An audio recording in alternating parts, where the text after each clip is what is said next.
अस्सलाम वालेकुम। एक नए व्लॉग के साथ मैं हूं सोहेल रशीद और बिस्मिल्लाहिर्रहमानिर्रहीम नाज़रीन, आज एक जॉइंट व्लॉग के साथ मैं हूं जुल्करनैन इकबाल और हम दोनों आज मुश्तरका आपको दो डिफरेंट प्लेटफॉर्म्स के ऊपर नज़र आएंगे।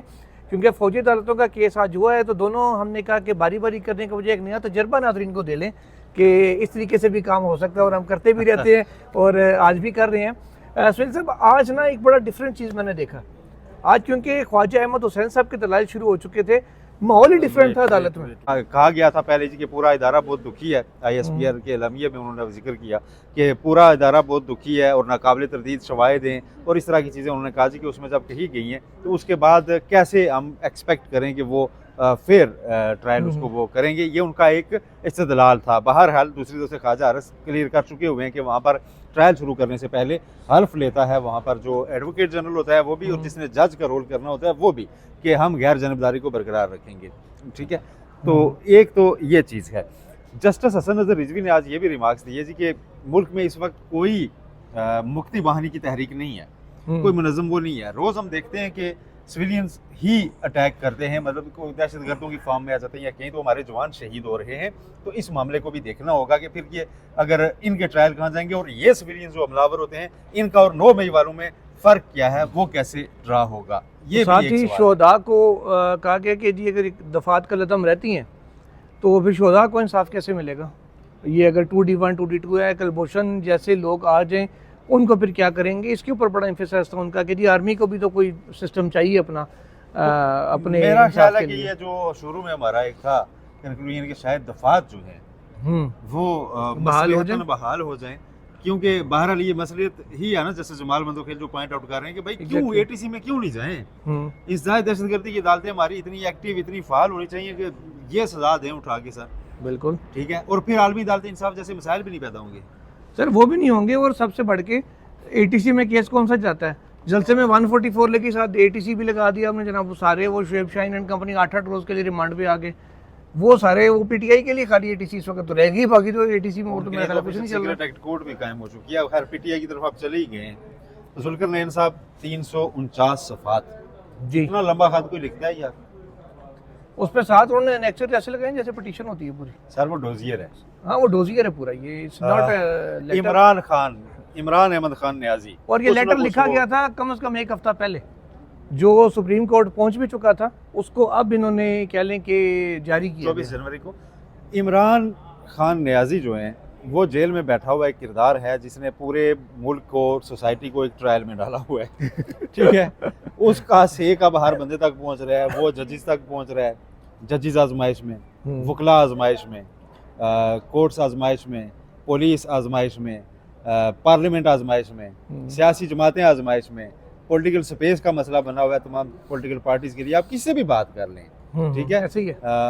समझ के सहाफ़ी आजमाइश में। ये मैंने आज स्याह पट्टी बांधी हुई है, यूं में स्याह आज सहाफ़ियों का पेका कानून के खिलाफ। ठीक है माशाल्लाह। हाँ, मैंने जैकेट काली पहनी ना, मैं तो अनेर भी इसी के साथ गया हूँ। अच्छा, तो ये इसका कहीं ना कहीं खुरा इमरान खान तक जाता है। तो अब उन्होंने और वैसे जब लीडर एक पोजीशन लेता है तो फिर ये होता है, फिर ये ट्रायल से निकलती हैं कौन, ये होता है।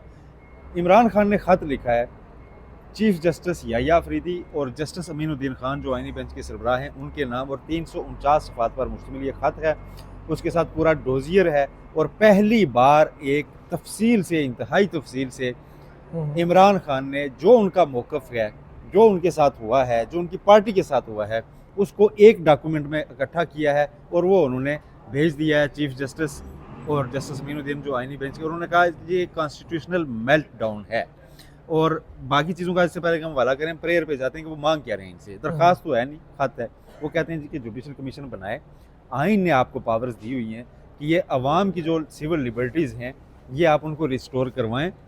ये सब मुल्क में हो रहा है और मैं अपना काम पूरा करते हुए आपके सामने ये चीज़ें रख रहा हूँ। इस पर आप नोटिस लीजिए, हमारी पटिशन्स आपके पास मौजूद हैं, आप उनको टेकअप करें और उसकी रोशनी में जाके आगे आपको कमीशन बनाएं, कुछ ना कुछ करें। ये बेसिकली वो कमीशन है जो गवर्नमेंट से वो चाहते थे। अब उन्होंने एक तरह से कह दिया जी कि अदलिया खुद ही ये बनाए और ये मामला आगे निकले और ये वे आउट किसी न किसी तरह से इसमें से हमारे लिए निकले। इसको आप कैसे देखते हैं? मैं डिटेल्स बाद में बताता हूँ उसमें क्या क्या शामिल है। देखिए सोहेल साहब, दो चीज़ें हैं। एक तो पहले एक टेक्निकल सा नुक्ता है कि अगर तो इस लेटर के ऊपर कहीं मुझे इंडोर्समेंट नज़र नहीं आई जेल सुप्रिटेंडेंट की, विच मीन्स कि ये जेल से नहीं आया, ये उन्होंने किसी को बाहर अपनी पार्टी को वकला को डायरेक्शन जारी की होगी कि डिक्टेट किया होगा ये सारा जो मटेरियल है वो निकालें, और उसमें जो एमनेस्टी इंटरनेशनल ने लिखा, जो यूएन वर्किंग ग्रुप का आया, ये सारी चीज़ें निकाल के इसको क्लब करें, उसके साथ लगा के पूरा सुप्रीम कोर्ट को भेजें। तो either this is from Imran Khan और फॉर इमरान खान, क्योंकि खान साहब के इसके ऊपर शायद दस्तखत भी, क्योंकि वो ऑफिशियली तो चीज़ आती है तभी ख़त भी हो, तो जब तक जेल सुप्रिटेंडेंट उसको स्टैंप ना करे, तो ये उस हवाले से एक ऑफिशियल डॉक्यूमेंट नहीं है कि जो जेल से आया हो। अलबत्ता क्योंकि उनकी डायरेक्शन के ऊपर उन्होंने डिक्टेट हो सकता है करवाया वो अल्फाज इसके अपने वकला को, तो ये उस तनाजुर में ये आया है, जो क्योंकि खान साहब ऑन कर रहे हैं तो इसलिए हम कहते हैं कि खान साहब का खत है। वो ऐसा नहीं है कि किसी ने खान साहब को बताए बगैर लिख दिया हो, उनकी डायरेक्शन भी सारा कुछ हुआ, कोई लेटर उनका है। दूसरी बात ये कि केसेस ऑलरेडी पेंडिंग है, और अगर खान साहब ये समझ रहे हैं या कोई ये समझता है कि इस खत से कोई असर पड़ेगा सुप्रीम कोर्ट पे, वो नहीं पड़ने वाला, क्योंकि इधर पिटिशनों के असर नहीं पड़ते तो खतों का क्या पड़ना है। जी वो पिटिशन थी, उन पर असर नहीं हुआ तो खाता है ना। अब उस खत में मेरा ख्याल है, लेकिन वो देखिए उन्होंने जो इसका पर्पस फुलफिल करना है ना वो अपना कर रहे हैं। उन्होंने एक डोजियर रिकॉर्ड में रख दिया कि हमने बिल्कुल वो चीजें रिकॉर्ड के ऊपर आ गई, वो तारीख के लिए होता है, ये डॉक्यूमेंट तारीख के लिए, ये तारीख के लिए भेजा था लेकिन कोई जवाब नहीं आया था या ये, लेकिन उस तारीख में अदलिया ने खुद को कोई ना कोई, मेरा ख्याल है, पिटीशन टेक अप करने, चलो खत का जवाब ना दे, हाँ, और कुछ ना करें, केस लगा दें जो है, और उसको तेजी से चलाएं ताकि एक नीचे मैसेज जाए कि आप चीजें अदालत में चल रही हैं और वो मामलात आगे बढ़ना शुरू हो जाए। दूसरा, आपने ठीक पॉइंट आउट किया कि मौजूदा कोर्ट से यही कहा जाएगा कि आपने जितने हवाले दिए हैं ये सारे मुतलका फोरम्स पर लगे हुए हैं, तो हम इंटरवीन नहीं करते। एग्जैक्टली सुप्रीम कोर्ट किसी मकसद के लिए ही होती है, और आइन में जब उसको कुछ पावर्स दी गई हैं तो वो भी किसी मकसद के लिए हैं। अगर एक बंदे की शिकायत ये हो कि तमाम रेलिवेंट फोरम्स जो हैं वो मुझे नहीं सुन रहे इफेक्टिवली, बिल्कुल इफेक्टिवली नहीं सुन रहे, और मेरी ये ग्रीवियंस है, तो उसको एक दफ़ा देख भी लेना चाहिए मेरा ख्याल है। अच्छा, उसमें चीज़ें ये शामिल है जुल्फ़िकार साहब, उसमें उन्होंने जब से उनकी हुकूमत गई है उसके बाद से सारे अपने मुकदमात, कातलाना हमले, कारकुनों का मिस होना, लापता होना, अच्छा उनकी फैमिलीज़ के घरों में रेड्स, उनकी डिटेल्स, उसके अलावा 9 मई से पहले कितने उनके लोगों के ऊपर ये हुए और 9 मई के बाद कितनों के ऊपर पर्चे हुए, कितनी गिरफ्तारियाँ हुई, कौन कौन गायब हुआ, ये पूरी नामों के साथ डिटेल है। अच्छा, उसमें पार्टी के अलावा जो आम लोग उस दौरान गए, कोई शायर, कोई साफ़ी, उनकी भी पूरी डिटेल है। इमरान रियाज का है, अहमद फराद का है, इन सारों का तस्करा है। अच्छा, फिर उसके साथ तस्वीरें लगाई हुई हैं आपने कारकुनान की, जो ये 24 नवंबर 26 नवंबर का मामला है, बिल्कुल फाइनल कार के दौरान ब्लू एरिया का वाकया है, ये सारी चीज़ें उन्होंने उसमें ना लव की हैं। मैं डाउनलोड होते फाइल रात को इतना टाइम लग गया, मैं कहूँ यार बिल्कुल वो इतनी हैवी फाइल ऐसा है क्या। हाँ, तो वो 349 सफ़ात देख के तो पता चला कि ये तो डोजियर है, और वो डोजियर उन्होंने भेजा है। अब पॉलिटिकल पार्टीज इसको कैसे यूज़ करती हैं कि वो इसको यूज़ यूँ करेंगे कि वो इसको रिकॉर्ड पे रख देंगे, बाहर अंदर जब कहीं पे ब्रीफिंग देनी होगी जी हमने तो ये डोजियर भेजा हुआ है, ठीक है। अच्छा, दूसरा, इमरान खान इतनी स्ट्रिक्ट पोजीशन पे चले गए पिछले एक हफ्ते से। आप देखें KPK में जुनैद अकबर साहब की अपॉइंटमेंट हो, लाहौर में आलिया हमजा की पंजाब में हो, फिर वो कह रहे हैं जी कि सारे एग्रेशन वाले लोग हम आगे आएंगे, नई तारीख लाएंगे, और इसको इस बार सलमान अकरम राजा और बैरिस्टर गौहर तक इंडोर्स कर रहे हैं कि हम ये करेंगे। फिर इमरान खान ने इतलात ये हैं कि जो उनका एक सख्त ट्वीट आता है ना, जिसके ऊपर बाहर मौजूद क़यादत कहती थी कि पता नहीं बाहर से आ रहा है अंदर से आ रहा है, वो कह रहे हैं जी कि हर बंदे के ऊपर लाजम होगा PTI में इस ट्वीट को रीट्वीट करना, ठीक है, ठीक है। अब वो मॉनिटरिंग सिस्टम भी इवॉल्व हो रहा है कि आप इसे डिस्टेंस कर रहे हैं, आप इसको रीट्वीट करेंगे, बिल्कुल ऐसे, और वो इतना सख्त होता है कि उसके बाद मसलियत बाकी नहीं रहती। हाँ, और वो मेरा ख्याल है वो उन्होंने एक ऐसा सिस्टम वो उसमें डाल रहे हैं कि अगर कोई बंदा किसी जगह पे समझता है कि कोई मसलियत, कोई मफामत या इस तरह के हो गए मैं PTI में चला दूंगा, तो वो खुद ही साइड पे हो जाए। एक बात आपको बताऊं, हमारे एक दोस्त हैं बड़े अच्छे, आपको पता, वो चुन चुन के PTI में कीड़े निकालते हैं। अच्छा, उन्हें मछली की दावत भी देते रहते हैं, नहीं ये मछली की दावत भी देते रहते हैं, अच्छा नाम नहीं लेते।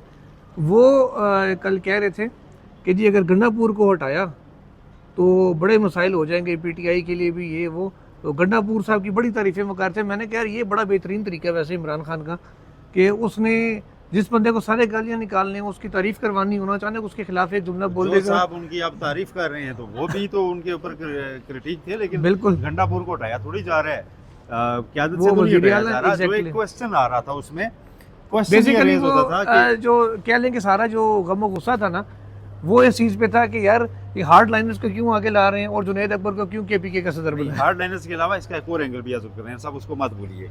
जब भी कोई प्रोटेस्ट की कॉल होती थी तो क्वेश्चन ये उठता था कि वजीर आला खैबर पख्तूनख्वा चढ़ाई करता है दूसरे सूबे पर, वजीर आला खैबर पख्तूनख्वा दस्ता लेकर आता है।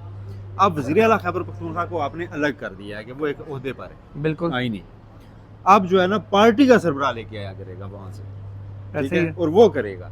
तो वजीर आला का जो एक वो तंज बन जाता था ना, उसको उन्होंने अलग कर दिया। और कुछ ऐसी बड़ी आला सतह की मीटिंग्स में ये क्वेश्चन वहाँ भी रेज हुआ था जब मरीम नवाज साहिबा ने पॉइंट आउट किया, ज़रा ये बताते हैं कि जी ये इस तरह लेके आते हैं। तो किसी ने फिर उन्हें कहा था कि आप वहाँ से क्यों लेके आते हैं, आप पंजाब में अपनी पार्टी को एक्टिव करें। तो इस पर फिर दूसरी साइड मुंह बन किया था कि कि साढ़े साल तो ना हो कि फैसला कर लो यार। अच्छा, तो अब वो स्ट्रेटजी पीटीआई दोबारा प्रोटेस्ट की स्ट्रेटजी देखें। इमरान खान ने जो 24 या 26 नवंबर का जो है ना, और उससे पहले जो कॉल थी, इन सारों को ज़ाहिर रीड आउट किया होगा, रिपोर्ट ली होगी, सारे अपने लोग जो उनसे मिलने जाते हैं यार कहाँ कहाँ क्या क्या हुआ। तो वो आप फील्डिंग चेंज कर रहे हैं, वो कहते हैं जी कि आप इस तरह करके देखेंगे, ठीक है। हालांकि उनकी इस फील्डिंग में भी एक फलाह है कि फील्डिंग चेंज करके तो आप प्लान डिक्लेयर नहीं करते होते कि हमने ये करना है। उन्होंने जो फील्डिंग चेंज किया, वो फील्डर जाके वहाँ से नारे मार रहे हैं कि अब मैं पॉइंट पे कैच करूंगा। जुनैद अकबर साहब ने कहा जी हम मोटरवेज बंद करेंगे आगे केपी की याद से। तो उसकी काउंटर स्ट्रेटजी तो पहले आ जाएगी। जाहिर है वो फिर वोटरवेज को वो फाक के अंडर ले लेंगे। नजम सेठी साहब ने रात को वार्न किया है, उन्होंने कहा जी 48 घंटे टाइम होगा, अगर आपने मोटरवे बंद की 48 घंटे के अंदर आपको उठा दिया जाएगा। कैसे ये मैं नहीं बताता। तो वो जब फील्डर पहले स्ट्रेटजी आउट करते हैं तो फिर यही कुछ ही होता है। बहरहाल देखते हैं क्या होता है नाज़रीन। अब इसको व्लॉग को करते हैं कंक्लूड, तो फिर इंशाल्लाह मुकम्मल बेंच के साथ नमाज जुमा के बाद ताज़ा खबरों के साथ हाजिर होंगे। तब तक के लिए अल्लाह हाफ़िज़।